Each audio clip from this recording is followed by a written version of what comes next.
Come sit by me, sugar. Let me tell you a story, a long one, full of joy, heartbreak, and mistakes that haunt a person long after they're gone. I want you to listen close, not just with your ears but with your heart. It's a story about a mother's love, blind trust, and the silence that comes with losing someone not to death at first, but to betrayal. I'm Evelyn Carter, and this is my story. I was born in a small town in Tennessee, where the streets weren't paved and everybody knew each other's business. My mother taught me to bake biscuits before I could write my own name, and my daddy taught me how to fix a leaky roof by handing me a hammer and saying, "Don't be scared." I grew up simple, humble, and hard-working. I married young, like most girls back then, and built a life full of promise, with dreams bigger than the fields we tilled. My husband, Samuel, was a hard man. Not cruel, but hardened. Life wasn't easy for him either. His father was strict, his job at the mill barely paid, and dreams seemed to shrink before they even started. But he loved me in his own quiet way. We built a little home with our hands, planted apple trees, raised chickens, and every evening, after long days, we sat on the porch watching the sunset, counting our blessings. And then came Michael. Michael was born one stormy night in early spring. I remember holding him close while thunder rolled over the hills. He had tiny fingers that clutched my own as if he knew even then that life could be uncertain. I whispered into his ear that I'd always be there, no matter what. I promised him everything: food when he was hungry, warmth when he was cold, and love without question. Raising him wasn't easy. There were nights I stayed up crying softly because we couldn't afford milk, or days when the only thing on the table was cornbread and syrup. But I never let him see the worry in my eyes. I'd fix my hair, smile, and tell him, "We're all right, baby. We're gonna be just fine." Michael grew up with a restless spirit. He had dreams bigger than our small town, wanted to leave for the city, find better work, and live a life with shiny cars and fancy restaurants. I didn't mind. I wanted him to go far, to have everything I never had. I sold my gold watch when he needed tuition for college. I skipped doctor visits so he could have new clothes. I gave him my wedding ring one Christmas when he said his friends laughed at him for not having anything worth showing off. I barely noticed my own needs anymore. His happiness was my purpose. He left for Atlanta after high school with promises to write every week, to call, to visit during holidays. For a while, he did. His letters were full of excitement. New friends, new jobs, new opportunities. I kept each letter in a tin box beneath my bed, reading them like scripture before sleeping. But slowly, the calls became fewer, the letters shorter, and the visits rare. I told myself life gets busy. I kept baking his favorite pecan pies for when he'd show up. When he married, he invited us, me and Samuel, to the wedding. I wore the only pearl necklace I owned. But even then, I could feel the distance in his eyes. His new wife, Vanessa, was polished, confident, and from a world far from ours. I felt like I was standing in the doorway of someone else's life, smiling while the door slowly closed behind me. After the wedding, things started to change. Calls became non-existent. I'd wait by the phone until the battery died. Holidays came and went, and I'd light a candle for him and pretend he was here. I wrote letters I never sent, pages filled with blessings, advice, and love. Samuel grew quiet too, retreating into his chair, chain-smoking, and letting silence swallow him whole. The day everything fell apart, I still remember it like yesterday. Vanessa came to town with Michael. I thought maybe this time would be different. I cleaned the house top to bottom, cooked his favorite fried chicken, and set out fresh flowers by the window. But by evening, things had changed. Words were sharp, faces tight. After dinner, Michael pulled me aside, his eyes watery but distant. "Mom, it's time," he whispered. "I'm sorry. I don't understand, baby, I said, heart sinking. What do you mean it's time? He couldn't meet my eyes. Vanessa stepped in. Mom, she said carefully, we need space. We have plans. We're building our life. It's better if you're somewhere you'll be taken care of. Her words were sugar-coated poison. I felt the ground slip from under me. Samuel, bless him, tried to speak but could barely hold it together. The next week, they arranged for me to move to a facility, an assisted living home miles away. I hugged Michael one last time at the door. He didn't hug me back. Take care, Mom, he murmured. His eyes avoided mine like I was already gone. I drove away with a small suitcase. I remember turning to look at the house one last time, the porch light flickering behind the screen door. My heart tore into pieces. The first months at the facility were hard. New faces, cold walls, pills, and loneliness. But I never stopped loving Michael. I wrote letters I never sent. I told him about the sunrise, about how I learned to garden again, how I missed the smell of rain on fresh-cut grass. I prayed for his happiness every night, even when it hurt. And I lived. This is where the story really begins, child. Because love is patient, but hearts can only take so much before they begin to crumble. Wait till I tell you what happened next. The lies, the betrayal, and how the heart of a mother, even in pain, holds on too tight. But for tonight, this is enough. Let it sink in. Tomorrow, I'll tell you how I found out he wasn't the boy I raised, and how my world came crashing down. Ah, you're back. Good. You're sittin' so quiet, like you can feel my heart still breaking when I talk about it. That's all right. Sometimes a story needs to be felt, not just heard. Now, what happened after I settled into that quiet, empty place, they called it an assisted living home, is the part where the hurt cut deeper than I ever thought it could. At first, I told myself that Michael just needed space, that he'd be busy building his life, that once things settled he'd call. I waited. I prayed. I stitched quilts for the other ladies. I even joined the group that made prayer shawls for those with cancer. I kept my eyes on the door each time it opened.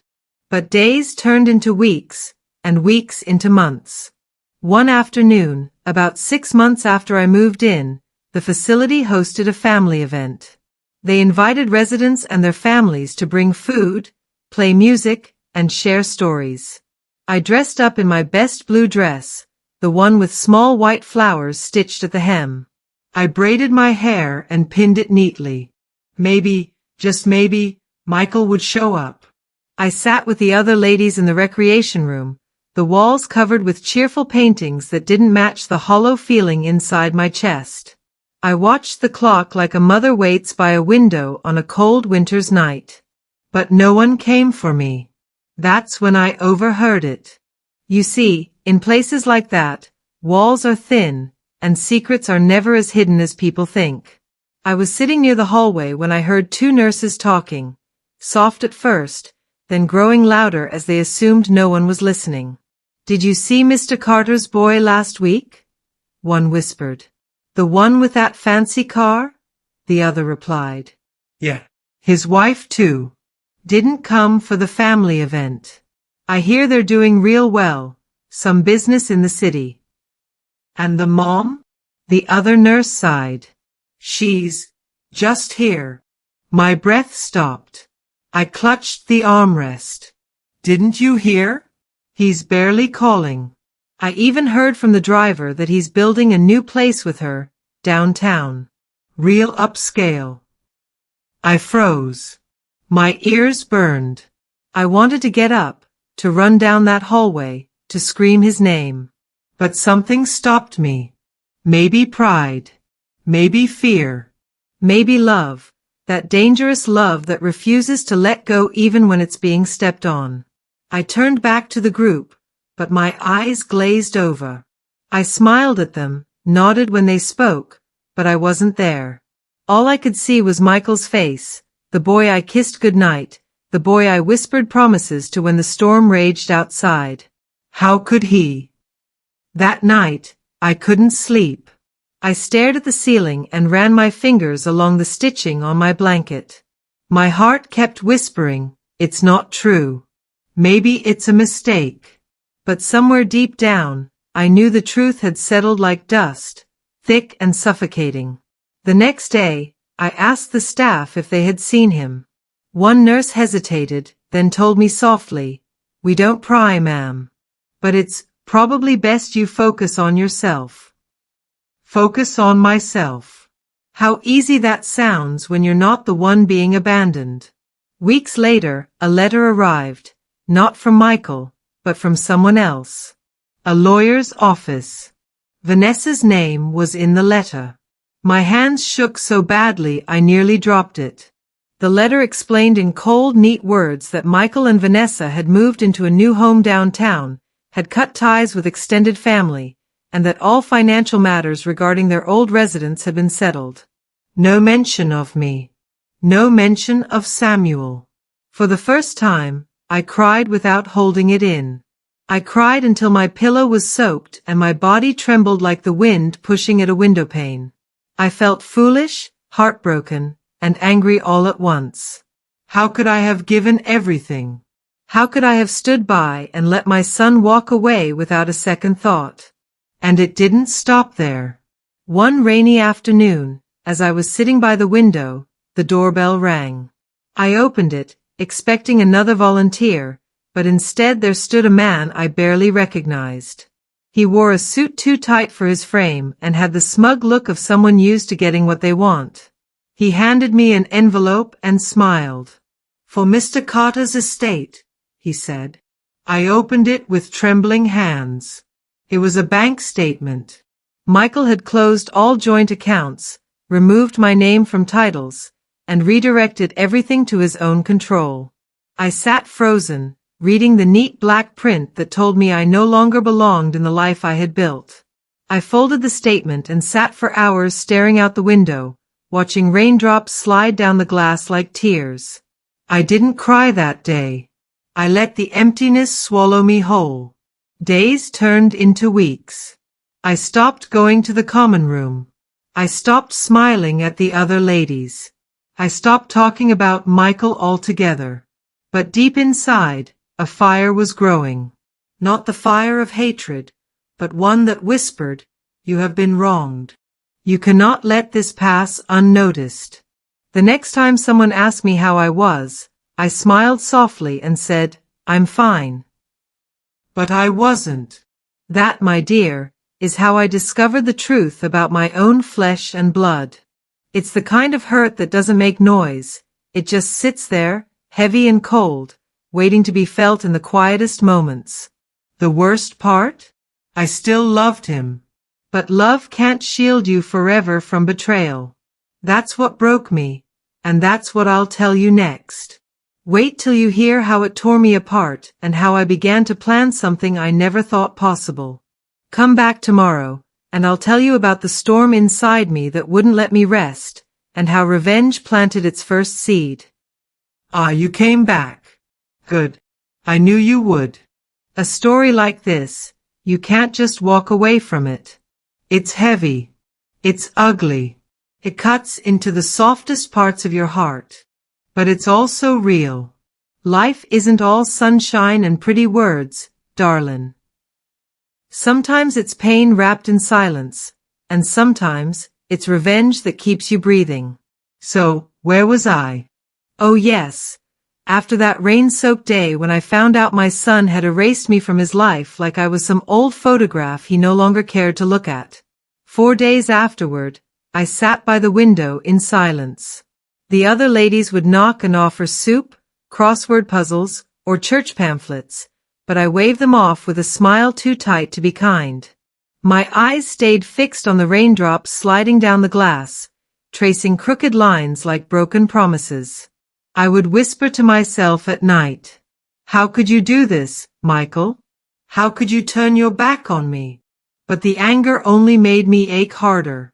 Love fought against fury, and fury fought against love. It was like being pulled in opposite directions until you were stretched thin as thread. Some nights, I dreamed of him as a child again, mud on his knees, his eyes bright with mischief, laughing as he ran through the yard.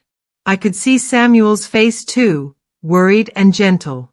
They were my boys once. Where had that warmth gone? And then, like a slow fire under ashes, another thought began to grow, one I didn't welcome at first. He can't just walk away. He can't just throw you out like trash. That thought scared me, but it kept coming back. I began to watch the other ladies carefully. Some cried endlessly for sons who never called. Some tried to pray away their pain. Some lost themselves in silence, letting loneliness swallow them whole. I knew then, I could either let this pain consume me, or I could turn it into something else. Something colder. Something stronger. I began planning. It started small. I made lists. Old habits, you see. I used to keep grocery lists, doctor's appointments, sewing patterns. Now, I began to write names, dates, things he'd said, promises he'd made, lies he'd told. I wrote them all down. Every conversation I remembered, every glance that seemed suspicious, every way he pushed me aside.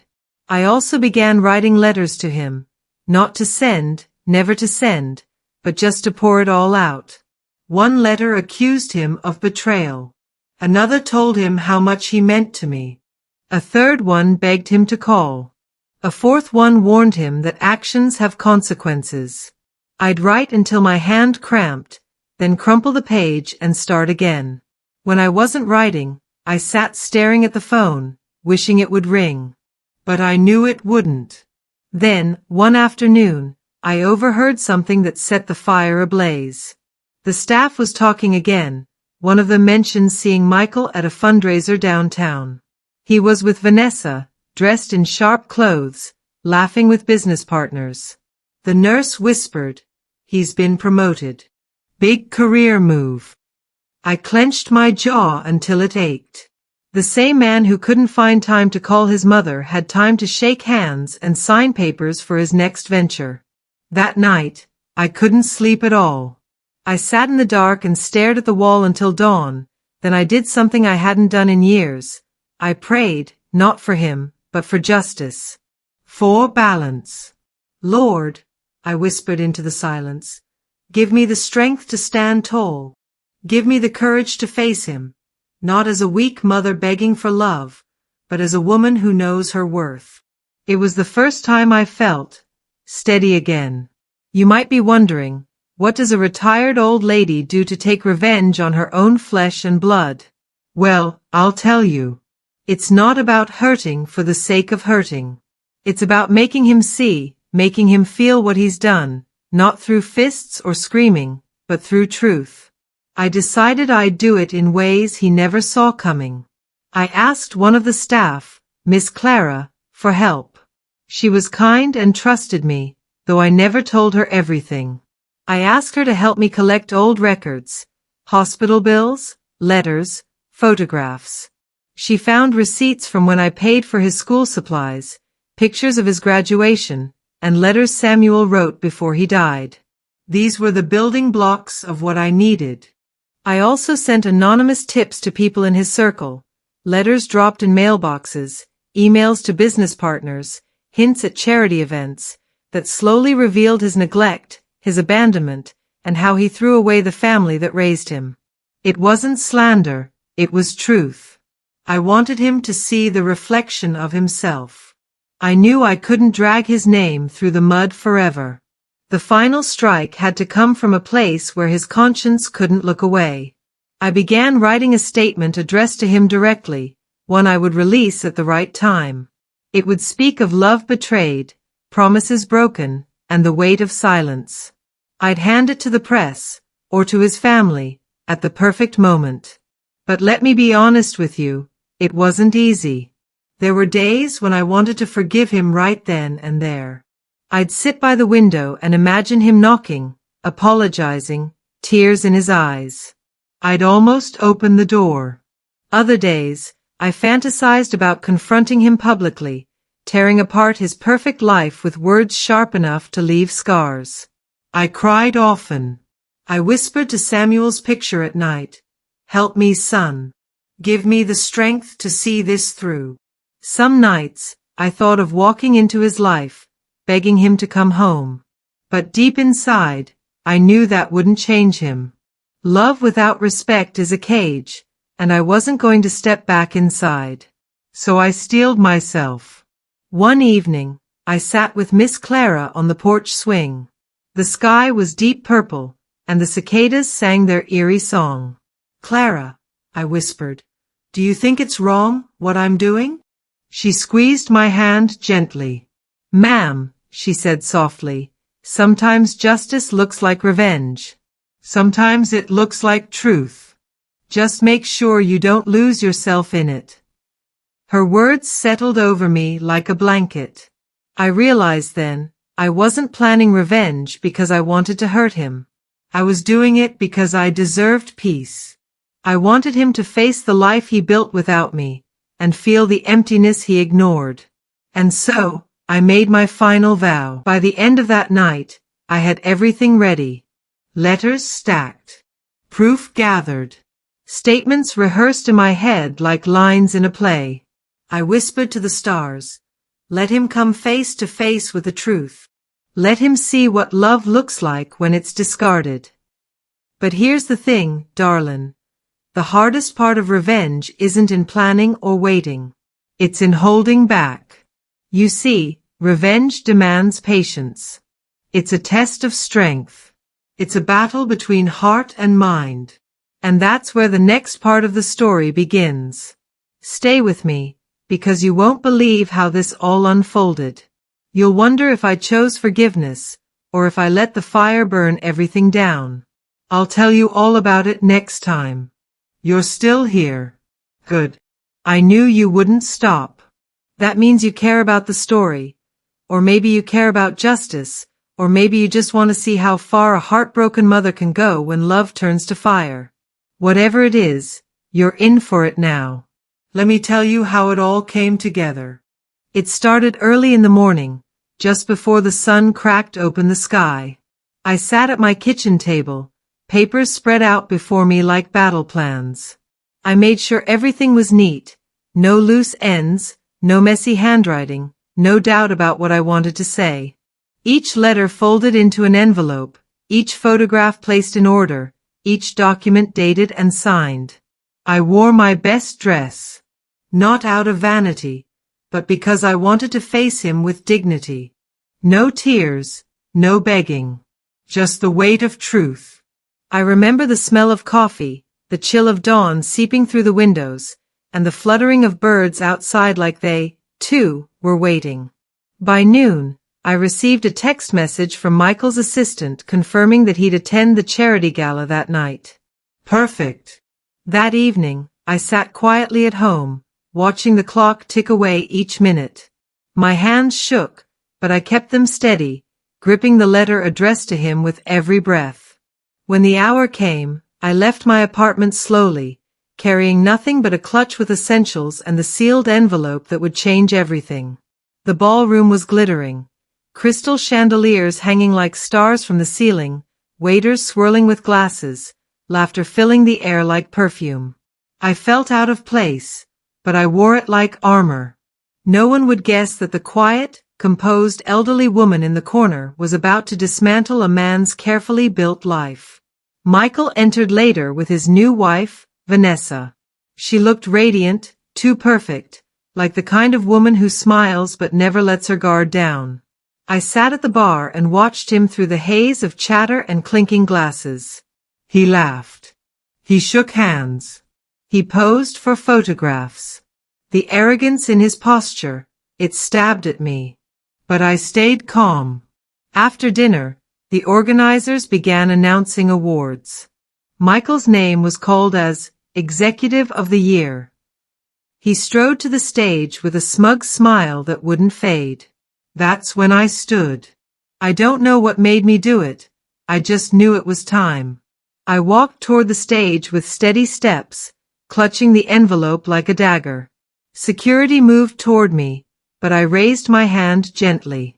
I just have one message, I said, voice calm but firm. The room hushed. I'm Michael's mother, I announced. The words echoed like a sudden thunderclap. I saw him freeze. Gasps rippled through the crowd. I handed the envelope to the host, who hesitated. I spoke again, please, for all to hear. The host opened the envelope with trembling fingers. He pulled out the first letter and began reading aloud. It wasn't a speech, it was a wound made into words. My son, you threw me out. You let me fall through cracks. You forgot the nights I stayed awake when you were sick, the school fees I paid, the dreams I held for you. The hall grew silent. Another letter followed. I kept your secrets. I forgave your lies. But you chose ambition over love. Then photographs slid out, of me and him as a child, hospital bills signed by me, and letters from his late father. People's faces changed. Some whispered. Some frowned.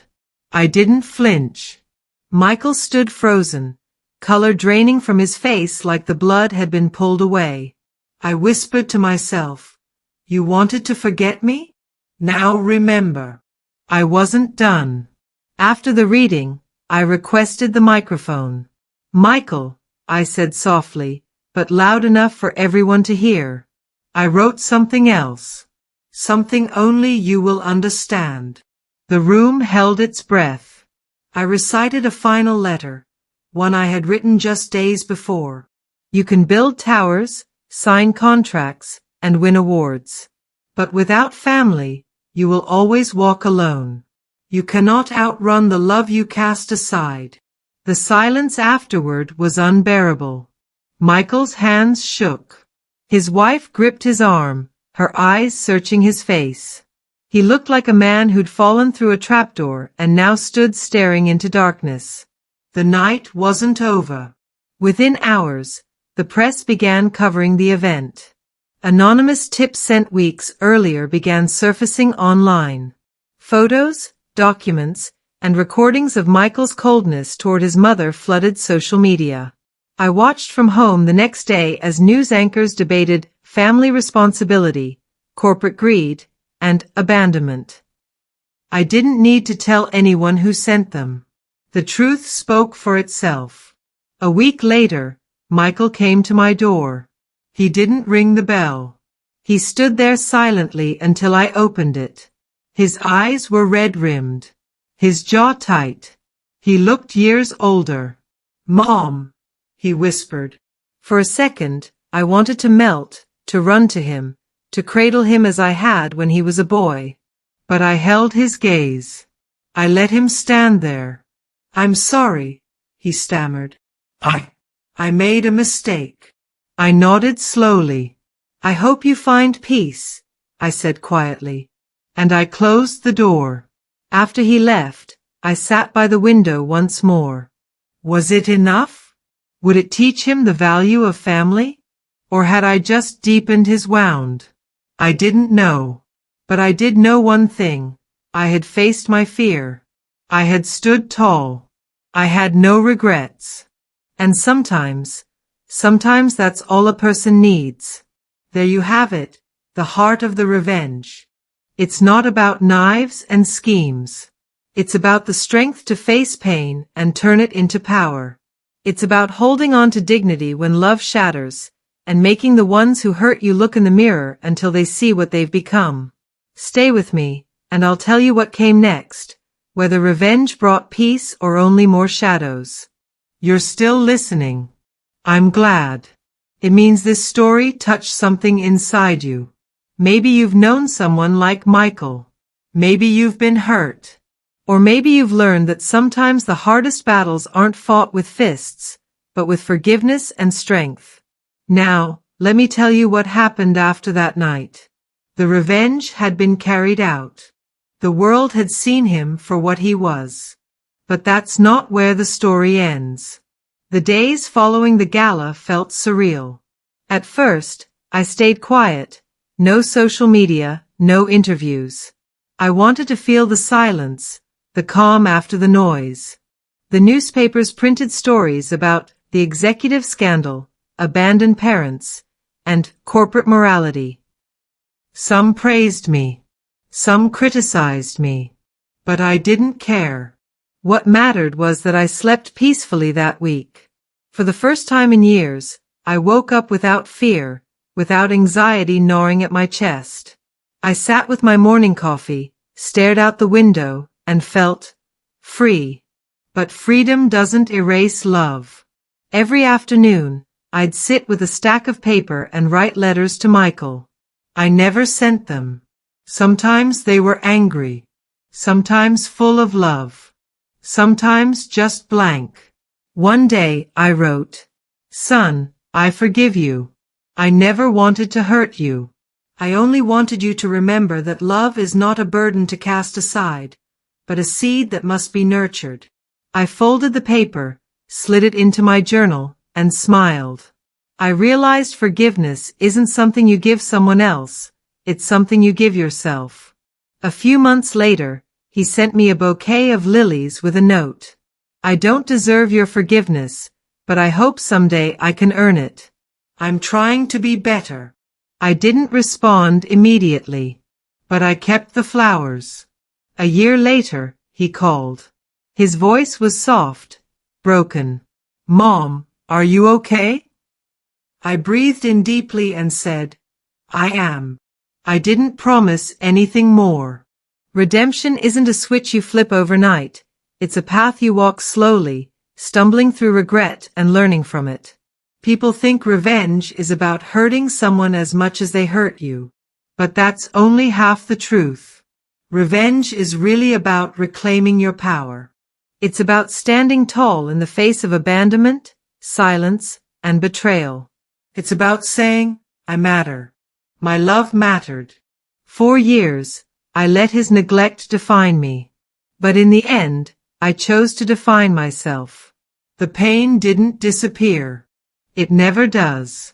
But I learned how to carry it, not as a wound, but as a story that teaches others strength, courage, and compassion. If you're watching this and you've been hurt by someone close, you're not weak. You don't have to shout, scream, or destroy. Sometimes the bravest thing you can do is face them with truth, walk away with dignity, and hold on to your self-respect. And if you're the one who's lost your way, like my son, you can still find your way back. It won't be easy. You'll have to look in the mirror and admit where you failed. But forgiveness starts there. I miss my son every day. But I don't let the pain swallow me whole. I built a life after betrayal, a life filled with love from friends, neighbors, and people who never turned away.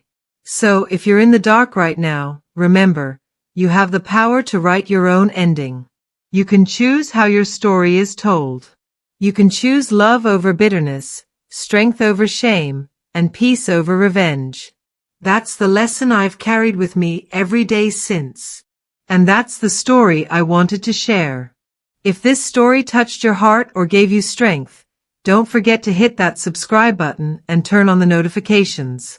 I share more stories that speak to the soul, stories of love, loss, and finding hope again. Let's walk this journey together. Thank you for being here.